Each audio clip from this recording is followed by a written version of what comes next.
어제 송파 평화의 상 건립 1주년 기념식이 있었습니다. 그렇게 기념식 후에 소녀상의 정신을 이어서 이 송파 지역에서 인권, 민주, 평화, 통일, 차별 금지를 위한 활동을 상시적으로 해나가는 시민단체 창립총회가 있었습니다. 가칭 송파 평화의 소녀상 시민 모임을 발족하는 총회가 있었고요. 아마 우리 교회도 또 여러분들이 거기 함께해서 계속 이 송파 지역의 인권과 평화를 위해서 함께 일해 나가야 할 것 같습니다.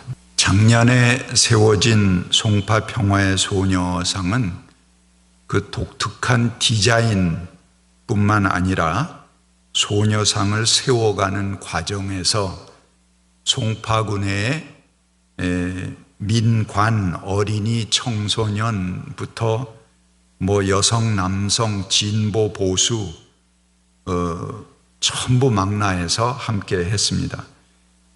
노동당과 정의당, 자유총연맹이 함께 힘을 합해서 세웠다는 점에서 아마 전국에 그 유례가 없을 것이라고 생각이 됩니다. 그래서 가장 아름다운 소녀상 중에 하나다, 그렇게 볼 수 있겠습니다.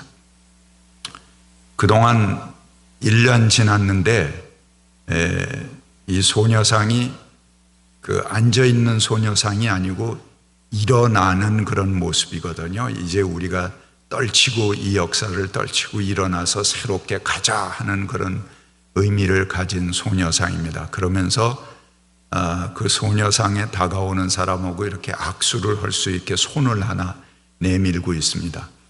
근데 많은 시민들이 그 소녀상에 악수를 하는 바람에 이 철로 만든 소녀상 손이 다 닳았습니다. 그 정도로 1년 지났는데도 많은 시민들이 함께 찾아서 그 정신을 함께 나눴다 하는 것을 알 수 있습니다. 그래서 제작업체에서 보수를 할 정도가 되었는데요. 한편으로는 마음이 아프기도 했습니다.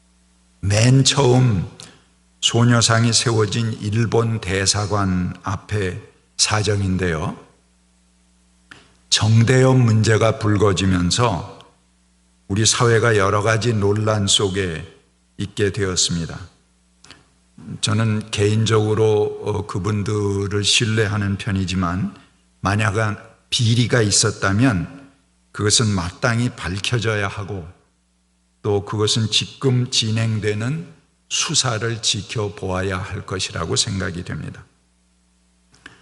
그런데 어찌된 일인지 그 일이 있은 다음에 1992년부터 시작해서 30년 가까이 이어진 일본군 성노예, 위안부 문제 해결을 위한 수요 시위입니다. 이게 아마 전 세계에서 가장 긴 그런 집회로 기록이 될 겁니다. 그런데 그 시위가 위협을 받고 소녀상을 철거하라는 친일 세력들의 집회가 오히려 기승을 부리고 있습니다. 그리고 그것이 매스컴을 통해서 계속 확대 보도되는 현상은 매우 유감입니다. 만약 제기된 비리 의혹이 사실이라고 하더라도 개인의 비리를 이유로 역사의 대의를 꺾고 그 흐름을 바꾸려 하는 꼼수에 우리 국민들은 결코 속지 않을 것입니다. 그런 이유로 일본의 범죄가 묻히는 것이 아닙니다.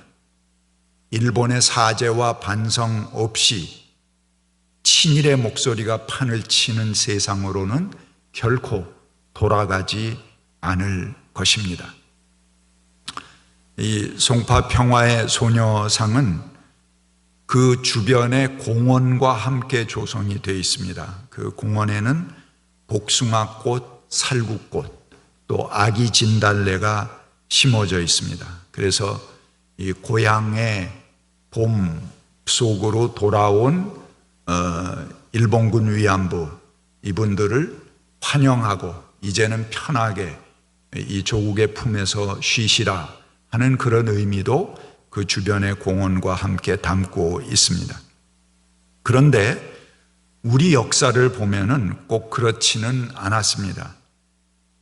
여러분, 환양년이라는 그런 말을 아시죠? 여성을 성적으로 비하하는 그런 말입니다. 욕하는 말이죠. 근데 이 말의 유래는 병자호란, 정묘호란 혹은 임진왜란 때 중국이나 일본에 잡혀간 여인들이 대부분 돌아오지 못했습니다. 하지만 고국에서 열심히 그 사람들을 되돌리는 그런 운동을 하고 모금을 해서 몸값을 치른 일부 사람들이 되돌아온 사람들이 여인들이 있었다고 합니다. 그들을 환향녀, 그러니까는 고향으로 돌아온 여자들이다, 그렇게 부르는 것인데, 이들을 환영하기는커녕 이들에게 환양년이다 이런 이름으로 손가락질하고 사회적으로 매장해 버리고 말았습니다. 이 위기, 민족의 위기 상황에서 지키지 못한 우리의 아내와 딸들입니다. 근데 그들이 되돌아오면 이들을 지키지 못한 남성들이 무릎을 꿇고 석고 대제해야 할 일입니다. 그런데도 불구하고 당시의 가부장 제도는 오히려 모든 죄를 그녀들에게 뒤집어 씌워서 정죄해버리고 말았습니다. 그러니까 요즘 이야기하는 2차 가해도 이런 2차 가해가 없습니다. 이 얼마나 못난 남성들이고 얼마나 비겁한 역사입니까? 그런 것을 보면 이 송파에 세워진 평화의 소녀상은 우리가 보호해야 할 일본군 위안부이기도 하고 중국에서 돌아온 환향녀이기도 하고 또한 모든 분쟁 지역에서 순환받는 여인들이기도 합니다. 지금도 세계 각국에 분쟁이 있는 곳마다 수많은 여성들이 강간 폭행을 당하고 있습니다. 그녀들은 단지 적군에 의해서만이 아니고 아군에게마저도 성적 폭행의 대상이 되고 있는 것입니다. 그러니 전쟁이라는 것이 얼마나 야만적인 일입니까? 서로를 죽이고 형제자매의 피가 자기 손에 흐르고 있는데 거기에 무슨 하나님의 말씀이 있겠습니까? 십계명이 지켜집니까? 그 가운데서 이웃을 사랑하라는 예수님의 교훈이 거기서 손톱만큼이라도 존재합니까? 이 전쟁 상황은 모든 성경 말씀과 모든 신앙이 문을 닫는 배교와 반신앙에 불과합니다. 그런데도 수많은 전쟁들이 종교의 신념 속에서 행해진 것을 보면 적그리스도는 다름 아닌 바로 신앙 안에, 잘못된 신앙의 가르침 안에 있다 하는 것을 알 수 있습니다. 지난 2년간 우리가 희망 고문을 당했습니다. 한반도 평화가 금방 우리 앞에 온 듯이, 금방 통일이라도 될 듯이 기뻐했습니다. 그러나 작년 2월에 하노이 회담이 결렬되면서 모든 것이 날아가 버렸습니다. 문재인, 김정은, 트럼프 이런 정상들의 회동을 통해서 무언가 이루어 보려고 했던 우리들의 소망은 물거품이 되어버리고 말았습니다.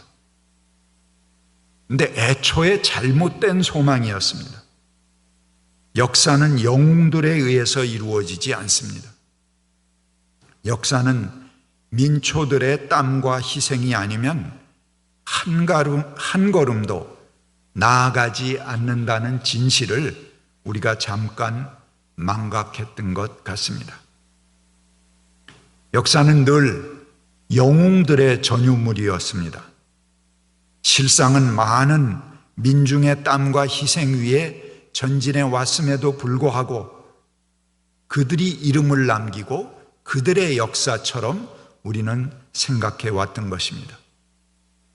지배자는 자신들의 지배권이 강화되는 범위에서만 자신의 정치적 이익이 관철되는 한계 아래서만 움직일 뿐입니다. 그 조건은 불리하면 하루아침에 뒤바꿔 버릴 수도 있고 오늘과 내일이 정반대의 방향으로 나아갈 수도 있는 것입니다. 우리는 최근 남북 문제를 통해서도 수없이 그런 변덕스러운 상황을 경험했습니다.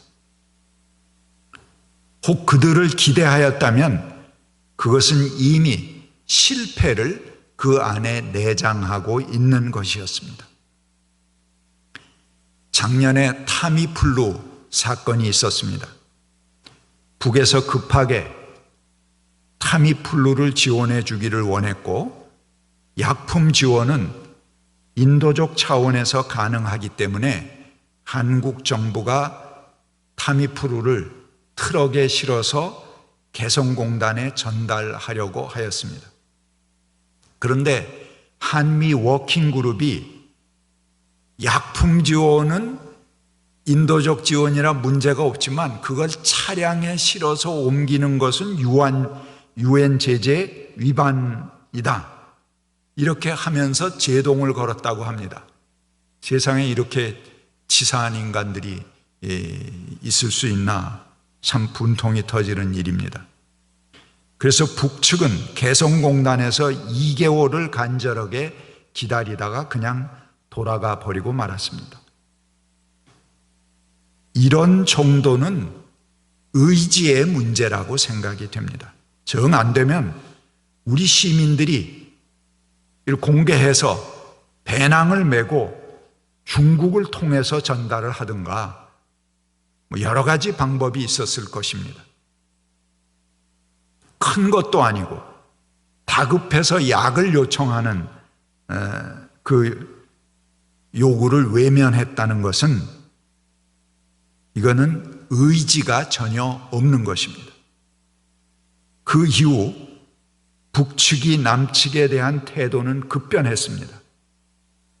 옛날에 원수 대하듯 했고 지금 남과 북이 다시 적대적 관계로 돌아간 것을 보면은 우리는 얼마나 그게 가슴 아픈 사건이었나.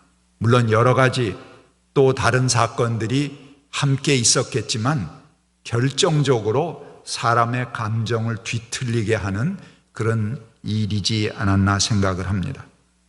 저는 이 타미플루 사건의 이야기를 들으면서 문재인 대통령이 과연 한반도 평화의 의지가 있는가, 그를 다시 보게 되었습니다.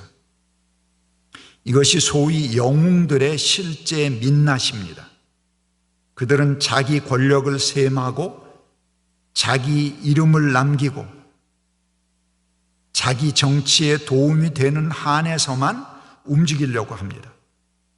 그러나 역사의 움직임은 이름도 없이 빛도 없이 이 땅의 평화를 위해 몸을 던지는 민중에 의해서 이루어졌습니다. 또 그들을 통해서만 이루어질 것입니다. 이들이 없다면 역사는 결코 움직이지 않습니다. 독일의 시인이자 극작가인 베르톨트 브레히트는 그의 시 역사책 읽는 노동자의 의문이라는 시에서 이렇게 말합니다. 7개의 성문을 가진 테베를 누가 건설했는가? 책에는 왕의 이름들만 적혀 있다. 왕들이 울퉁불퉁한 돌덩어리를 직접 날랐는가? 그리고 수없이 파괴되었던 바빌론, 그때마다 그 도시를 누가 재건했는가? 황금으로 빛나는 리마의 건설 노동자들은 어떤 집에서 살았는가? 만리장성이 완성된 날 저녁, 석공들은 어디로 갔는가? 위대한 로마 제국에는 승리의 개선문들로 가득하다. 누가 그것들을 세웠는가? 로마의 황제들은 누구를 딛고 승리를 거두었는가?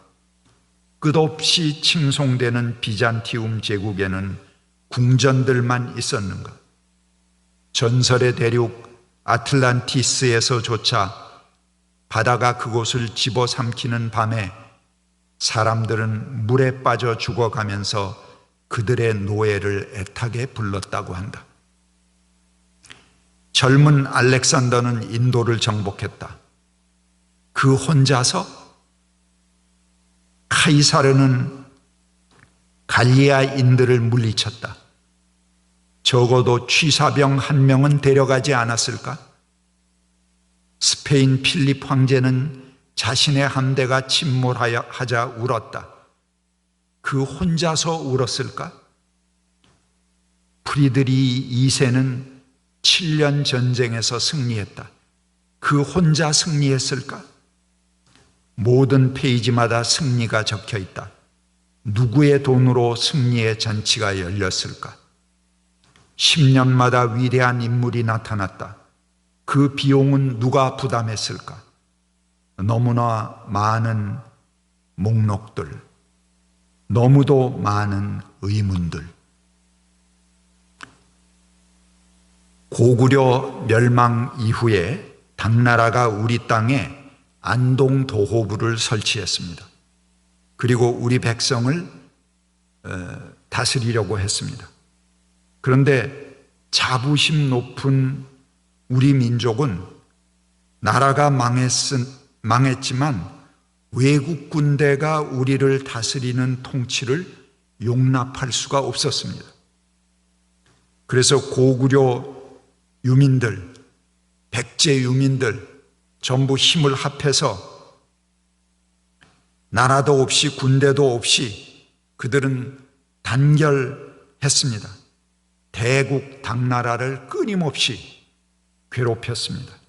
결국 9년 만에 당나라 군대가 한반도에서 철수해버렸습니다. 이후에 명나라, 원나라, 일본 등 외세들이 우리 땅을 수없이 넘보았습니다. 그 중에서 일본이 40년 동안 군대를 한반도에 주둔시킨 것이 가장 오랜 세월을 지배한 것입니다. 그런데 지금 미군은 76년째 한반도에 주둔하고 있습니다. 매년 천문학적인 주둔비를 요구해 가고 있는 현실입니다. 이미 그들은 북과는 상관없이 중국을 겨냥해서 평택, 새만금, 군산 등의 미군 벨트를 만들려고 하고 있습니다. 우리와는 상관없는 전쟁입니다. 그런데도 수많은 돈을 요구하고 있습니다. 매년 미군에게 한국에서 지불하는 돈들이 약 10억 달러 이상입니다. 어마어마, 현재 그런 거죠. 그런데도 트럼프는 그것을 몇백 프로씩 올리라고 이렇게 요구하고 있습니다.